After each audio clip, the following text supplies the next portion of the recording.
donc sur le thème de la privation, que j'ai ensuite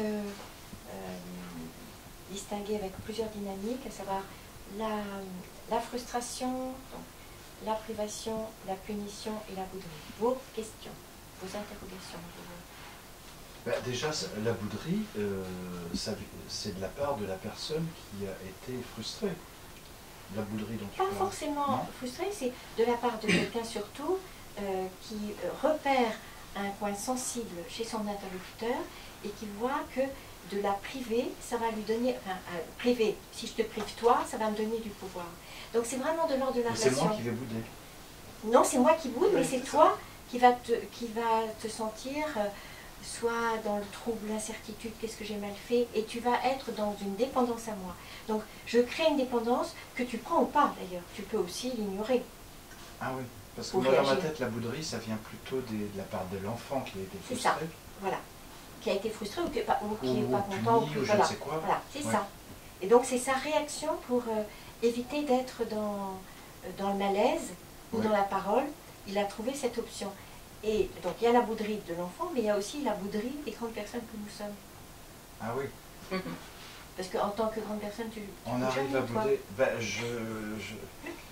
ouais, sans doute. Non, mais peut-être pas. Disons c'est pas non, disons pour moi, moi ce serait peut-être pas de la bouderie, mais de l'évitement peut-être. C'est ça, c'est différent. Ouais. L'évitement pour pas me retrouver dans la... Dans le conflit ou dans la gêne, le conflit. Mais dans l'évitement, il n'y a pas de désir de contrôler l'autre.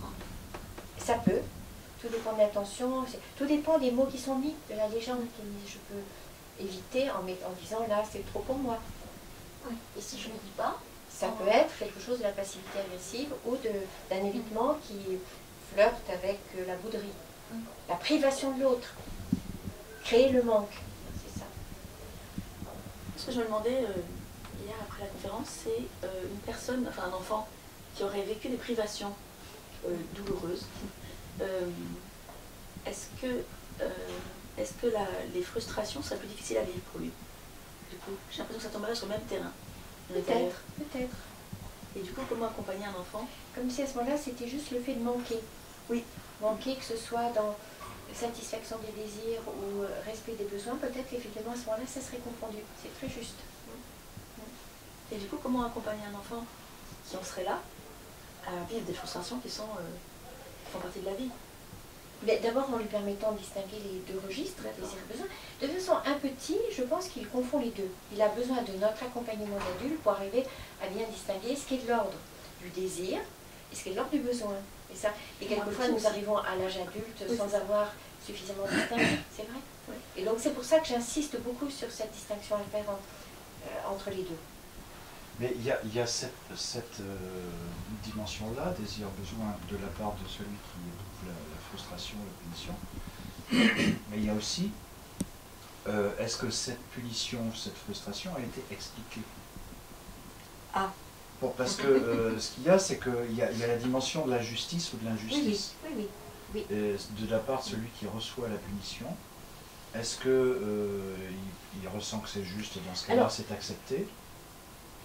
Enfin, c'est moins blessant. Alors, ça ne doit jamais être humiliant de toute façon ou occasion de valider une injustice. Mais j'aurais plutôt parlé de mettre un chapeau, c'est-à-dire de donner du sens à la privation, à la frustration ou à la punition. C'est toujours quelque chose qui permette de relier le geste, l'acte, la punition à du sens, notamment sur le vivre ensemble. Oui. Sur l'apprentissage, évidemment, de cette limitation de notre pouvoir, de notre puissance, du fait de vivre à plusieurs. Oui, parce que dans l'accompagnement d'enfants dont tu parlais là tout à l'heure, à mon avis, c'est plutôt donner du sens. C'est ça. Plutôt que de savoir c'est un besoin, un désir, c'est surtout lui donner du sens. Les deux vont de pair. Je peux dire, là, tu vis avec d'autres, tu as respecté leurs besoins, alors que le désir, si, pour moi, donner du sens, ça va de pair avec distinguer les deux. Oui, c'est la même chose. Mais de toute façon, ce qui est important, c'est que ça s'intègre à quelque chose de plus global, de plus important, et pas simplement à une histoire de concept ou à une histoire de me faire plaisir ou pas. Parce que donner du sens, c'est ça qui va rétablir une relation. Oui, c'est ça. Le besoin et le désir, ça c'est la gestion intérieure. C'est ça. Ouais. C'est ça. Mais ça permet d'intérioriser la loi commune d'une autre façon. Et je pense aussi que pour en prendre conscience, même à l'âge adulte, ça permet aussi de remettre les priorités, de remettre Oui. un cadre, Oui. comment dire,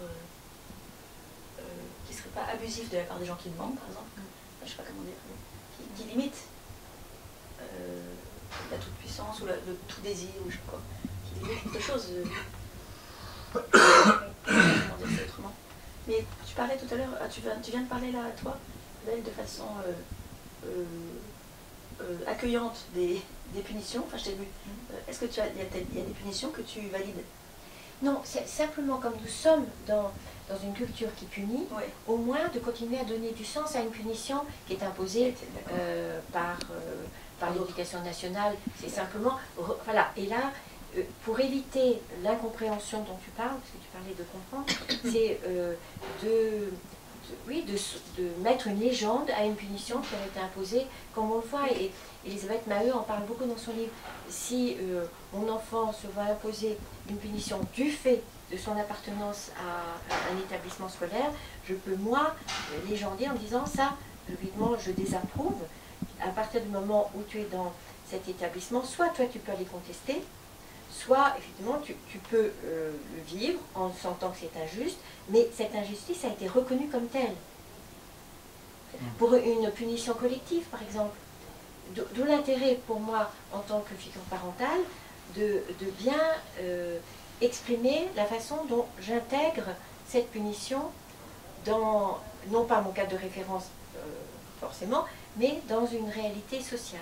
Je dis après, c'est toi qui peux aller voir ta maîtresse en lui disant que tu ne veux pas le faire parce que tu contestes, ou bien tu peux le faire parce que c'est plus économique pour toi en ce moment, parce que tu aurais peur de devenir la tête du turc, mais sache que cette privation, elle est une punition, donc elle est déjà un abus de pouvoir. Je peux l'apprendre à légender ça, pour lui apprendre à vivre ensuite ce qui va se passer dans son entreprise, ou je ne sais pas dans quelles autres circonstances. Et elle vivre avec un témoin. Oui, c'est ça. Donc, voilà, je suis témoin de quelque chose. Mais je rappelle quand même que j'insiste, parce que ça faisait partie plutôt du cycle de l'année dernière, que je ne vais pas chercher à lui expliquer, parce qu'à ce moment-là, je deviendrai dépendante de lui qui comprendrait ou pas, au lieu de vouloir donner du sens. Et c'est peut-être pas tout de suite qu'il va donner du sens. Ça suppose une expérience plus globale, plus générale, et qu'il va acquérir aussi en grandissant. C'est pas comprendre là, c'est juste faire un état des lieux. Voilà comment ça se passe. C'est ce que vous appelez légender. Légender, oui. Oui. Légender, c'est pas faire comprendre en fait. Non, non, ce sont deux dynamiques différentes. Oui, donner du sens. Donner du sens. Donner du sens à une injustice qui est celle, effectivement, d'un système que je peux contester, mais pour le moment, je n'ai peut-être pas ni le courage, ni le bénéfice à me remettre en question à ce moment-là. Moi, je trouve que ça remet vraiment cette émission de cette nuit sur les banques, en voyant ces personnes qui avaient tenté de dénoncer les abus et qui se sont retrouvées tellement pénalisées qu'aujourd'hui, elles disaient, finalement, ce sera à faire, je ne le ferai pas. Parce qu'elles ont été laminées, ces personnes. Voilà, après, c'est une histoire, comme on disait hier, de jugeote, d'une économie à assumer. Est-ce que c'est plus économique pour moi ou pas? Par rapport à une appartenance, par rapport à ma dignité, par rapport à quantité de choses dans l'équation. Et pour certains qui, justement, y vont, par rapport à peut-être des valeurs qu'ils veulent défendre, de mettre en œuvre. Oui. Donc cet homme-là qui en parlait disait « Oh, les lanceurs d'alerte aux États-Unis sont très mal vus et en France, oui, non, parce qu'on voit bien tous ces lanceurs d'alerte qui sont... Ils sont pas soutenus. Non, pas soutenus et même quelquefois enfoncés. Donc voilà, c'est toujours par rapport à ces injustices, à ces scandales. » Et je pensais aussi aux punitions qui consistent à enfermer des personnes qui ont été hors la loi. Oui. tout d'un coup, enfin, bon, je sais que j'avais déjà réfléchi à ça, c'est plus les enfermer parce que moi j'ai peur d'eux, donc ça me permet de me protéger de ça. Mais j'imagine que justement, enfin, il pourrait y avoir là des sanctions plutôt, c'est ça Oui, alors là, ce que je ferai comme parallèle, c'est quelque chose qui a à voir avec un système judiciaire et quelque chose qui a à voir avec un système médical et psychiatrique. Ça fait la différence parce que les adultes sont supposés connaître la loi et donc il y a quelque chose qui a pu être anticipé sur une transgression qui est punie, non là, avec une privation de liberté, de droits civils, etc. Alors que l'enfermement dans un hôpital psychiatrique relève d'une autre chose, c'est pas en raison de ce que j'ai fait, c'est en raison de qui je suis sous les yeux de personnes qui attendent de moi que je sois normopathe. Et c'est pour ça que c'est différent. Mais bien sûr que ça peut être très rapidement un abus de pouvoir, bien sûr, bien sûr. C'est privation de droit, privation d'espace, privation de mouvement. Ça fait penser à la camisole de force aussi. À quoi? Camisole de force, qu'elle soit chimique ou textile. À l'instant, ça fait penser aussi aux maisons de retraite. Oui, maisons de retraite, oui. Et parce que parfois il y a des emprisonnements qui sont, qui peuvent être aussi pour protéger la personne elle-même. Ou quand je vois des actions d'un juge par rapport à un mineur qui place l'ASE, protection d'enfance, qui est en général pour protéger l'enfant. Mais ça peut être aussi pour... Voilà. Après, c'est notre lecture de cette décision, des raisons données officiellement de ce choix-là, mais dans tous les registres aussi. Là, oui, on a en parlé d'HP, ça peut être aussi d'imposer un médicament, ça peut être d'imposer des quantités de choses qui commencent par la boîte à tabac, toutes ces choses qui sont validées par notre culture, justifiées vaille que vaille, et que nous avons, nous, la responsabilité de contester, de remettre en question, de regarder autrement. Quand tu parles de boîte à tabac, je cherche où est la privation, et en fait, du coup, elle m'apparaît énorme, la privation de tout ce qui fait qui on est. Ouais. Enfin, moi, je vois beaucoup de jeunes qui ne savent pas ce qu'ils veulent faire dans leur vie, entre guillemets, beaucoup d'enfants, enfin, ados, et d'adultes, après, qui disent, 40 ans, 50 ans, je ne sais pas ce que je voulais faire dans ma vie. C'est juste horrible. Il y a aussi donc l'introduction du mot que je posais hier sur cette volonté des figures parentales, là, de l'efficacité. Donc, soit volonté d'efficacité, il faut que tu ton bac, soit volonté de disparition, enfin de normalité, avec tout, enfin, ce que Michel Barzac a appelé le paravent des vanités, c'est faire disparaître ceux qui ne rentreraient pas dans les clous, dans l'image, dans la représentation. Le paravent des égoïsmes, le paravent, enfin, toutes ces choses que nous mettons en place pour avoir la paix, pour être tranquille, pour être dans un autre confort que celui qu'on peut trouver dans un canapé. C'est celui d'être dispensé, de nous remettre en question et d'accueillir l'autre comme il est, l'autre comme autre, quelle que soit effectivement sa façon de réussir ou non à s'intégrer dans un système. L'anti-piquerie, ce qui se passe aussi par rapport aux jeunes avec aujourd'hui d'autres condamnations pour ceux qui sont en difficulté, pas forcément effectivement l'enfermement. J'ai été étonné du côté positif que tu donnais au mot sanction. Très, très positif, tu peux même rajouter. Oui, très positif que tu donnais au mot sanction, parce que pour moi la sanction c'est pire qu'une punition, c'est vraiment un stop à l'expression. Enfin. Juste, c'est vrai que je passe beaucoup de pages et j'ai passé du temps et tu verras. C'est vraiment une histoire de terminologie, mais la punition c'est vraiment pénaliser l'autre en le privant, alors que la sanction c'est l'inviter à réparer quelque chose en faisant quelque chose aussi. Si tu as commis un vol à la maison et que tu as fauché quelque chose à ta petite sœur, je t'invite à faire quelque chose en plus pour ta petite sœur. Tu ne vas pas être privé de ce Oui, mais c'est dans ma tête, ou alors je pense que je suis très influencé par l'extérieur, où pour moi la sanction c'est vraiment quelque chose qui souligne davantage la faute que la réparation. alors qu'elle souligne la faute comme un acte qui n'a pas, avec cet acte, enfin, la personne fautive n'a pas à s'identifier à son acte. Donc je lui permets de réhabiliter qui elle est, en reconnaissant un acte délictueux, délinquant, etc., et en réparant cet acte. Au contraire, ça lui permet de rester dans quelque chose d'une dignité de personne. Et surtout, ce que je vois, Jean-Abel, c'est combien ça fait du bien, combien ça fait du bien à quelqu'un de réhabiliter quelque chose de la relation en posant quelque chose en plus. Oui. Et c'est le contraire de l'humiliation. C'est au contraire quelque chose qui a à voir avec la satisfaction de poser quelque chose. Oui, c'est ça. Moi, je vois ça aussi par rapport à réhabiliter mon image aussi. Oui. Oui, non, je pense que ça vient aussi de mon vécu, ou par exemple une sanction dans Oui, une donne un entreprise. exemple. Une sanction dans une entreprise, c'est une privation de Oui. prime, Oui. une privation Non, de mais ça, congé. c'est ce que j'appelle Ça, c'est la punition. Punition, Punition, mais, ça. je pense à Oui, l'école mais aussi. c'est présenté comme une sanction parce qu'il y a eu une faute, Mais bien enfin, sûr. une faute enfin, dite comme ça, et donc il y a une sanction. Donc c'est vu, Parce que c'est punition, un c'est quand- Mais c'est le mot, c'est la terminologie qui Et est le mot punition, c'est pour les enfants, et sanction, c'est Ah, pour les oui, ça. adultes. Enfin, en tout cas, moi, dans Ah mon... oui, c'est ça. En Quelque chose comme réalité, ça. ça serait une C'est- punition oui. qui ne veut pas dire son nom. parce que- C'est un mot politiquement correct. Alors que j'ai Ouais, choisi, ouais. moi, de distinguer les deux, mais par rapport à tout à fait une autre politique. Enfin, C'est ça, utilisé politiquement. Ouais. Mais et je repense à l'école aussi, où moi, je vois arriver devant moi des jeunes qui ont été exclus définitivement au premier, comment dire, au premier Première conseil étape. discipline. Ouais. Définitivement. Ah oui. C'est-à-dire qu'ils Sans ont, doute aussi. parce qu'ils ont plus de 16 ans, donc au premier conseil discipline, exclu, et ça c'est parce que je vois bien, quand je rencontre après les personnes qui ont participé au conseil discipline, c'est qu'en fait, ils se débarrassent de quelqu'un. Et c'est ça, on se débarrasse. Ouais. Et en fait, voilà.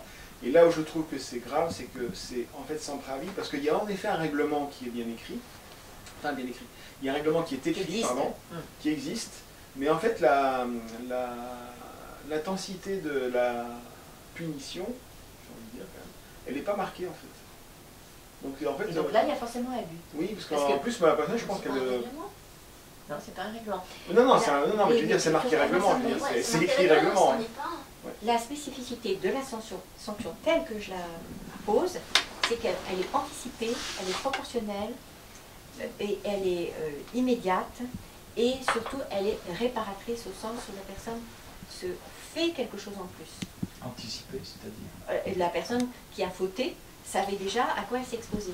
Ah oui, Ça me rappelle elle connaissait le barème. Oui, ça.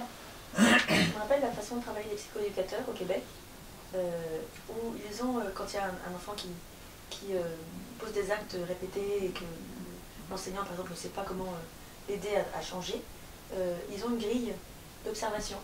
Et avec l'enfant, ils regardent dans la journée combien de fois il pose cet acte, et ensuite ils regardent avec lui comment il peut progresser dans son changement. Et pourquoi j'ai dit ça en lien avec la privation? Oui, c'est que il y a une sorte d'échelle de sanctions, justement. Ouais, c'est ça. Donc voilà, il y a d'abord un rappel. Oui, et en même temps, j'aime bien aussi exprimer mon désaccord avec le barème tel qu'il est pratiqué dans nos écoles, à savoir un retard, un avertissement, deux retards là, Ah oui, non. et troisièmement, exclusion. Ça voudrait dire que là, on fait un barème différent selon que c'est le premier, le deuxième ou le troisième retard. Ah oui. Non, c'est si je suis rigoureuse par rapport à un règlement, ça veut dire que dès le premier retard, il y a quelque chose qui est proportionnel. S'il y a un deuxième retard, ça sera la même chose. Le troisième retard aussi. Donc à moi de voir ce qui peut être d'abord proportionnel, oui, respectueux, juste dans cette proportion, mais ensuite d'éviter tout ce qui pourrait ressembler à une accumulation, comme les mauvais points pour le permis et des choses comme ça, la perte de points aussi, et qui pourrait aller du côté de ce que les analyses transactionnelles appellent la collection de timbres. J'aurais le droit de tenir mon courroux que si, effectivement, tu as été plusieurs fois en retard à un stage. Ben non. Dès le premier matin, si tu es en retard, je peux te dire en quoi ça me gêne. Mais je n'ai pas à attendre le vendredi matin pour dire que vraiment, Jean-Abel, tu exagères, ça fait 5 fois déjà. Qui est quelque chose qui est tout de suite de l'abus, là, et de la violence. Autant c'est légitime de le dire au fur et à mesure, autant ce n'est pas recevable si je te livre toute ma collection. Ben, c'est la même chose pour les enfants. Ça les habituerait à quelque chose d'un système où on a le droit de réclamer quelque chose ou de contester ou d'exprimer une émotion seulement à partir d'un nombre de fois. Et ça, c'est pas juste. Et ça revient au règlement.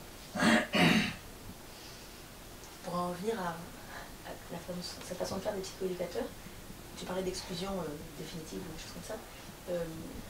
Cette exclusion, effectivement, elle peut être posée dans l'échelle de conséquences. Oui. En général, c'est à la fin, c'est-à-dire que quand il n'y a plus moyen de faire en sorte que cet enfant soit ajusté, adapté au cadre de la classe, par exemple, bah oui, à un moment, il va sortir de la classe et aller ailleurs parce que c'est plus possible, mais il le sait à quel moment. Et il est accompagné dans cette exploration. Et il a tout un, comment dire, un parcours de rappel, par exemple, du début jusqu'à la fin, tout un parcours qui peuvent lui permettre de redécider à chaque fois.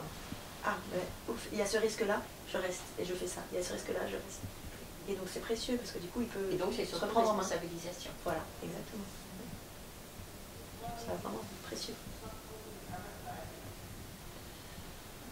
Autre question? C'est pas une question, c'est que je pensais à ce que tu disais par rapport à la frustration tout à l'heure. Parce que moi, enfin, et pendant longtemps, et en ce moment je vis des grands moments de frustration en ce moment, pour des raisons financières, hein, donc il y a plein de choses que je décide de zapper. Ou de te priver. De me priver, mais bon, temporairement. Mais enfin voilà, et je pense que... Oui, oui, moi aussi. Je pense, comment dire, je repensais à quand j'étais enfant, et souvent je me suis dit, mais mes parents m'ont pas appris ce que c'est que la frustration. Et c'est en partie vrai, mais je sais qu'il y a eu des moments où on n'était pas... Enfin, j'avais pas le droit de faire tout ce que je voulais non plus, quoi. Ah oui, tu veux dire que tu n'as pas été accompagné dans cette expérience où ils auraient pu te dire, là, effectivement, c'est une frustration. Oui, c'est ça, par exemple. Et qu'est-ce qui se passe pour toi quand tu es frustré? Oui. D'accord. Au lieu de sentir quelque chose qui était ou injuste, ou arbitraire, oui. Ou pas entendu. Ouais, c'est pas entendu. Bah, justement, la plupart du temps, quand c'est pas accompagné d'une légende, c'est considéré comme injuste. Oui. Par l'enfant. Et donc voilà, et donc en tant qu'adulte, après j'ai dû apprendre, enfin j'ai dû déjà apprendre que ça existait, la frustration. Oui. Enfin qu'il y avait un mot et à quoi ça correspondait, et j'ai mis beaucoup de temps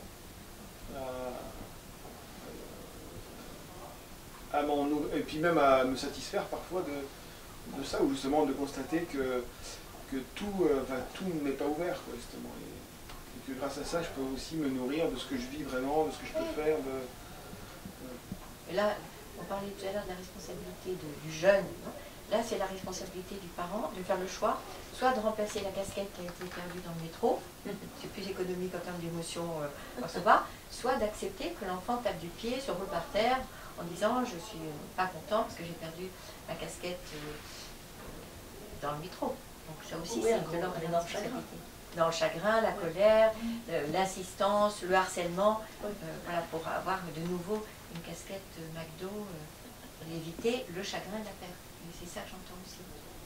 Comme c'est plus économique de donner ce que l'enfant réclame, plutôt que de supporter ses cris.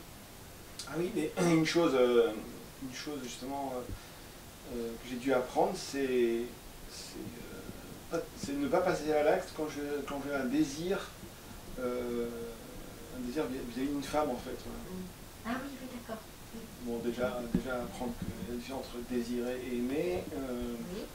Et puis après, ça m'a aidé d'ailleurs, ça, vraiment distinguer les deux, ça m'a beaucoup aidé à être dans du désir et de me dire, mais non, mais je fais pas.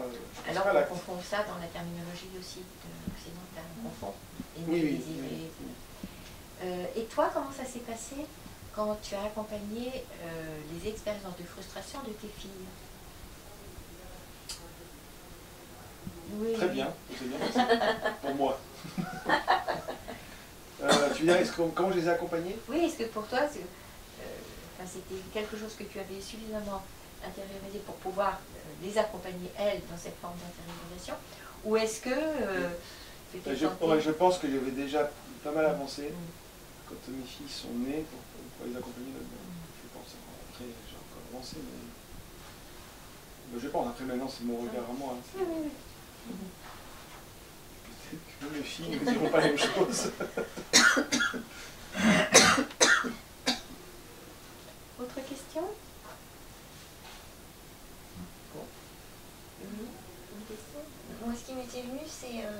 Donc de toujours me poser la question qu'est-ce que j'évite. Oui. Et je relis ça en même temps au fait qu'il y a des choses que je ne veux pas voir, que je ne vois pas. Enfin, oui, mais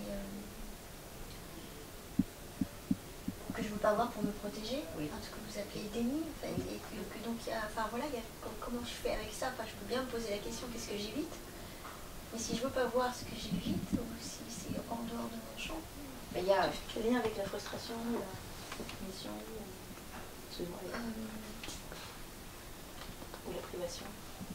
Mais qu'est-ce que. Quand je refuse de traverser la frustration, qu'est-ce que j'évite? Quand je prive directement, qu'est-ce que j'évite? Enfin, je pouvais me poser la question à chaque fois que je refuse de traverser une expérience parce que je veux éviter quelque chose. le mot que je vois comme passerelle, c'est l'émotion. C'est toujours l'émotion. Ouais. La peur de manquer, la peur de perdre, la peur de changer, la peur de voir, enfin, de contacter aussi de la colère, du chagrin, c'est ça. La peur. Oui, la peur. La peur. Éviter la peur. Donc La c'est peur infini. Et l'émotion de la peur. et l'émotion qui est derrière. Et d'autres, la peur est une émotion. Mais Oui, mais après, il y a plein derrière- d'objets, il y a plein d'objets de peur. Et je voyais aussi quelque chose qui aurait à voir avec honte et culpabilité aussi. Parce que chaque fois que je contacte une émotion aujourd'hui, ça me fait contacter ce qui s'est passé hier et avant-hier. Oui. Si aujourd'hui je vois ce qui se passe, ça m'invite à voir ce qui s'est passé hier et avant-hier. Donc ça veut dire regarder dans le rétroviseur tout ce qui s'est passé pour moi. Et le manque aussi. Et j'aime bien votre témoignage là sur ce déni. Oui.